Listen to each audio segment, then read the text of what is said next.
Hello and welcome to Kids Heaven Public School online classes. My dear grade 9 students, from your NCERT book of Moments and chapter number 3, Iswaran the Storyteller. We have completed the story. I read it, I explained it out to you.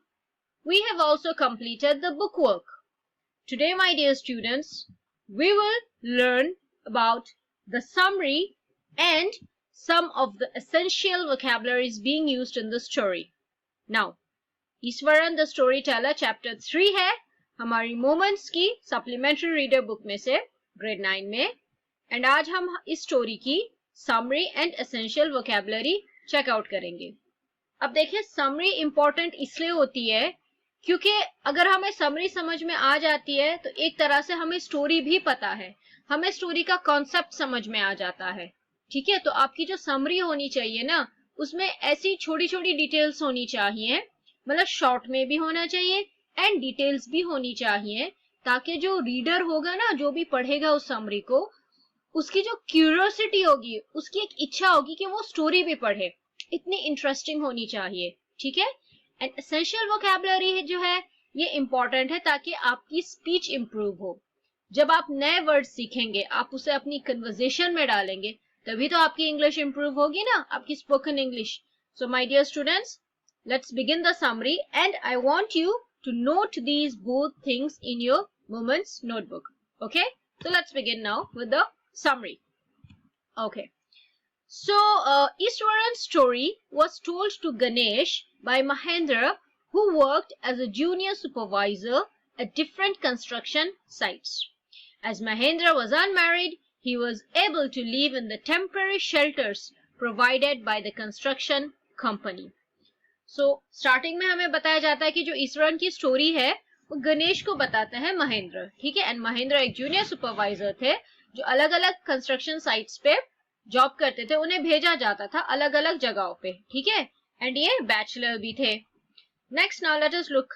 Eswaran accompanied Mahendra wherever he went. He was an advantage to him as he provided him company, cooked food for him, and even washed his clothes. He had the art of telling stories as he would use his body gestures, facial expressions, and voice modulation in order to bring his characters to life. अब ईश्वरन जो था, ठीक है, ये cook था, लेकिन ये हर जगह जाता था महेंद्र के साथ।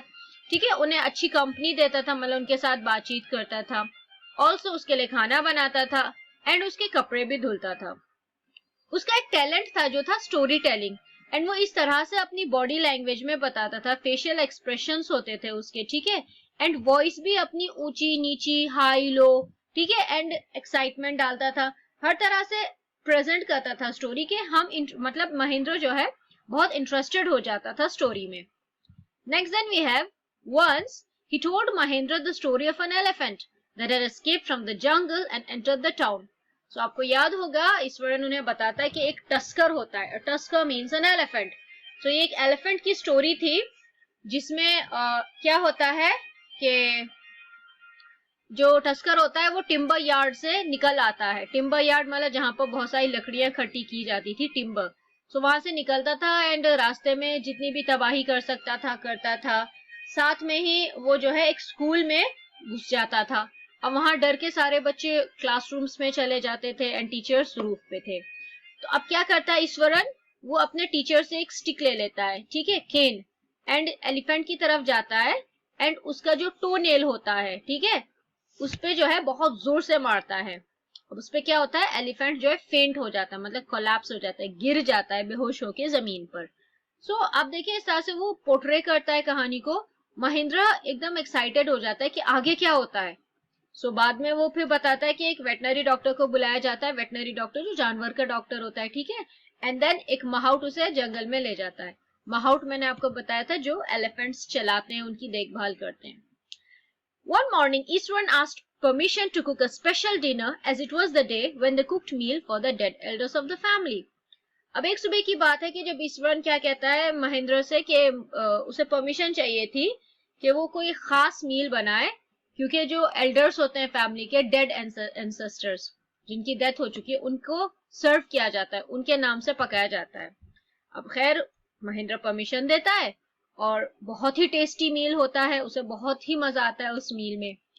Now as Mahendra was relaxing after the meal, to his dislike, Iswaran started narrating a story related to ghosts and supernatural powers.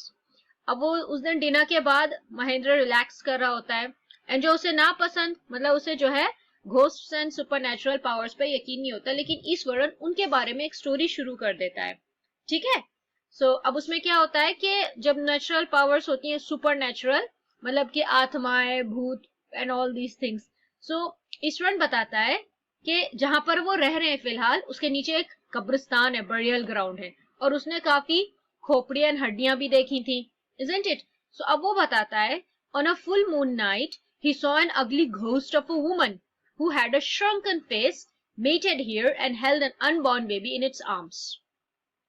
अब ईश्वरन ये कहानी स्टार्ट करता है बहुत एक्साइटमेंट में कि एक फुल मून नाइट थी, ठीक है, एंड वो देखता है कि एक बहुत ही बदसूरत औरत थी, मतलब बदसूरत औरत का भूत था, एंड चेहरा बिल्कुल श्रंकन, मतलब जब रिंकल्स हो जाते हैं एंड बहुत सारी लाइनें होती हैं फेस पे, अजीब सा फेस, बाल भी चिपके हुए गंदे से, एंड उसके हाथ में एक फीटस होता है, फीटस होता है अनबॉर्न बेबी, ठीक है, जो बेबी पैदा ही नहीं हुआ उसे फीटस कहते हैं, वो उसे हाथ में लिए होती है। अब Mahendra said ghosts did not exist and ordered himself to get examined.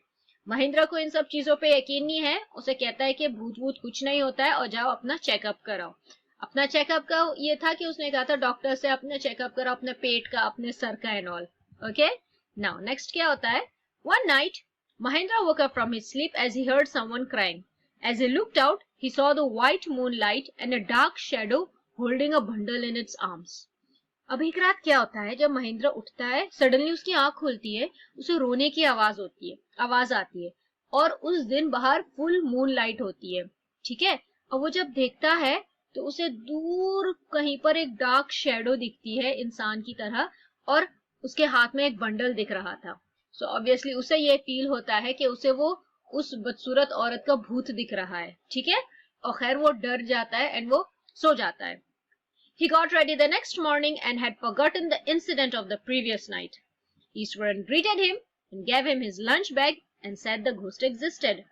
वो जब अगली सुबह उठते हैं वो भूल जाते हैं कि ऐसा कुछ हुआ था रात, लेकिन ईश्वरन उनसे सुबह में उन्हें ग्रीट करता है, उनका लंच देता है, उनका बैग देता है, एंड देन बोलता है कि देखो तुमने मुझे कहा था घोस्ट एग्जिस्ट नहीं करते, लेकिन रात तो तुमने भी देखा था ना उस घोस्ट को।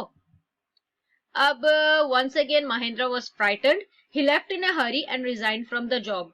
He could not leave at a haunted place for a single day. Mahendra फिर डर गया और वो जल्दी से वहां अपना नाश्ता खाना लेके जॉब पे जाता है, वहां से रिजाइन करता है, ठीक है। एंड वो इसलिए करता है क्योंकि वो एक हॉन्टेड प्लेस पे एक दिन भी नहीं रुक सकता। हॉन्टेड का मतलब होता है जिस जगह पे भूत एंड ये सब आते हैं, भूत एंड खोपड़ियां मिलती हैं, हड्डियां मिलती हैं, वो इतना डर जाता है, ठीक है। सो बेसिकली आप देखें स्टोरी में हमारे पास कैरेक्टर्स जो है ईश्वरन है एंड महेंद्र है। ईश्वरन इंटरेस्टिंग स्टोरीज बताता है जो कि असल लगने लगती हैं, और एंडिंग में सुपरनैचुरल स्टोरी के बारे में बताता है जिससे महेंद्र डर भी जाता है, ठीक है। So this was an interesting summary, ये आपको नोट करनी है अपनी मोमेंट्स की नोटबुक में। Now let's have a look at the essential vocabularies also. We have the first one, spine. Spine means हमारी backbone, रीढ़ की हड्डी। Resolving, deciding, जब हम कोई फैसला लेते हैं। Haunted place, visited by ghosts. Haunted as I just said, कोई ऐसी जगह जहां पर भूत आते हैं, ठीक है, ये लोग कहते हैं कि यहाँ पर भूत होते हैं। Then we have moan, that is a crying sound. थोड़ा सा तड़पने की आवाज होती है, मोर्निंग जैसे रोने की आवाज होती है। Prowling, this means searching, ढूंढना, जैसे जब बिल्ली शिकार के लिए निकलती है, चूहे ढूंढती है इधर उधर, so that's prowling. Feline, that's related to the members of the cat family, मतलब बिल्ली की और दूसरी स्पीशीज जो होती हैं। Panting, breathing heavily, जब हम डर में एकदम बहुत जोर जोर से सांसें लेती हैं, भारी सांसें लेते हैं हम, we call it panting. Then we have shriveled, this means wrinkled and shrunken. उस जो बदसूरत बुढ़ी औरत का घोस्ट था ना, भूत था, उसका फेस जो है वो बिल्कुल shriveled and shrunken था, शल पड़े हुए थे, पिचका हुआ type, that is shriveled. Then we have fetus, जो एक unborn baby होता है, then we have culinary skills. culinary का मतलब होता है कुकिंग. सो हमारे जो कुकिंग में टैलेंट्स होते हैं they are called culinary skills. Supernatural related to ghosts and spirits. ठीक है, जिनमें भूत एंड आत्माओं की बात होती है. Auspicious मतलब गुड, एक तरह से जिसे हम ये भी कहते हैं ना कि शुभ होता है, कोई बहुत शुभ दिन होता है, शुभ टाइम होता है, सो वो ऑस्पिशियस होता है. Delicacies, this means tasty food. Spirits, souls of the dead. Spirits को हम आत्मा कहते हैं. Ancestors, elders of the family. ठीक है, जो हमारे बड़े हैं एंड एक तरह से जो गुजर चुके हैं, जो अब नहीं है. Helter Skelter, here and there. जब हम परेशानी में इधर उधर भागते हैं, कहाँ जाएं, क्या करें, परेशान बिल्कुल. ठीक है, सो उसमें हम वर्ड यूज कर सकते हैं Helter Skelter.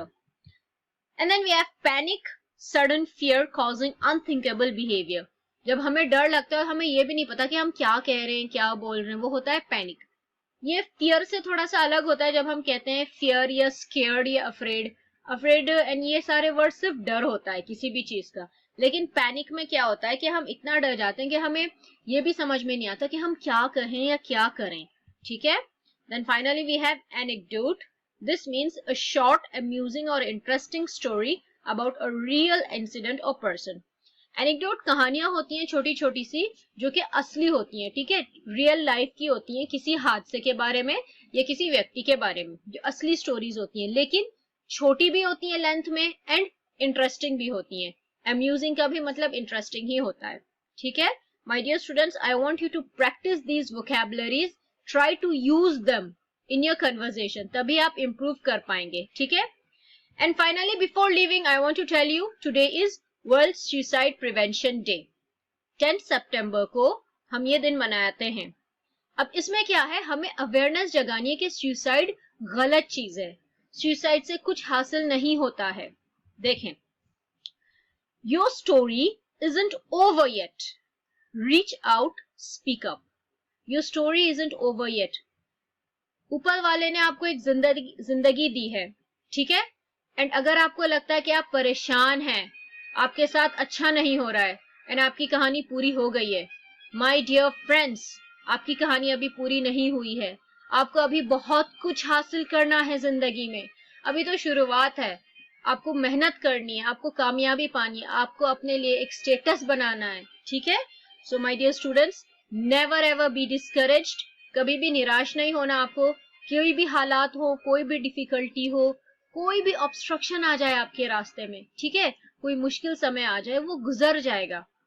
ऊपर वाला जो है ना, उससे प्रे करनी चाहिए. अपने पेरेंट्स के साथ शेयर करो, अपने दोस्तों के साथ, अपने सिबलिंग्स के साथ, मतलब भाई बहन के साथ शेयर करें अपनी प्रॉब्लम्स. ठीक है. स्पीक अप, बोला करें.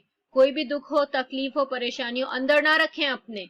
ये किसी भी एज में हो सकता है. इसका जरूरी नहीं है कि हम एक बहुत मतलब 20, 30, 40 की एज में आते हैं, डिफिकल्टीज होती है तो हम ऐसी बातें सोचते हैं. नहीं, आजकल बहुत ज्यादा एक ट्रेंड की तरह हो गया है कि बच्चे फेल हो जाते हैं तो सुसाइड कर लेते हैं, जहर खा लेते हैं. ये बहुत बहुत गलत बात है. हमें जीवन दिया गया है जीने के लिए. आप सोचें, जो लोग बीमार पड़े वो तरसते हैं उस सेहत के लिए, उस जीवन के लिए जो आपके पास है. माय डियर स्टूडेंट्स, इस जीवन को वेस्ट ना करें. कुछ हासिल करें, कुछ करें अपने लिए. ठीक है. अपनी एक पहचान बनाएं. सो अपने लिए भी ये बात रखें, अपने आसपास सभी को ये बात बताएं.